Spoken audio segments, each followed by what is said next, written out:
Welcome to Grad-post. I recently had the opportunity to sit down with Dr. Mary Besterfield-Sacre at the University of Pittsburgh. She talked about the innovations in graduate education program that she helps lead.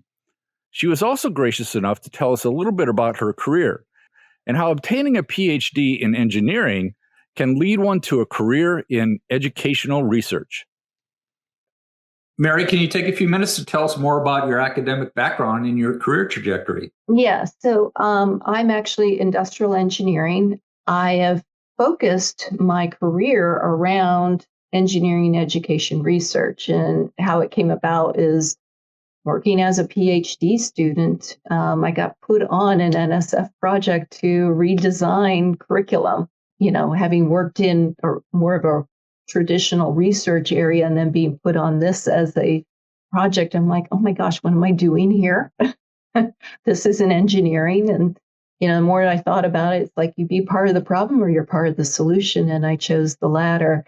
And from that, I used my IE background in industrial statistics and design instruments to measure whether students were going to leave engineering, and had very strong predictive success with the instruments. And that kind of catapulted my career in that, I'm in my first academic job and looking at a couple of RFPs, and I'm like, oh, I can write to that.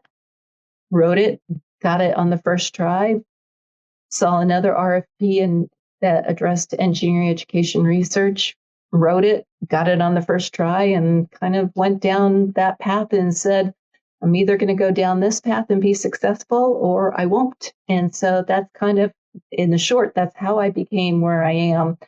I've been in my role as Senior Associate Dean now since 2018, and really enjoy working in this environment, but also still working with people like Susan and the rest of the Chemie faculty and kind of engaging in kind of engineering education research and making the field much better. There's been so much done at the undergrad level, and it's a breath of fresh air to kind of look at this from the graduate perspective, where there's just really a paucity of research that's being done. Excellent. Thanks so much, Mary. I appreciate your time, and we'll talk again soon.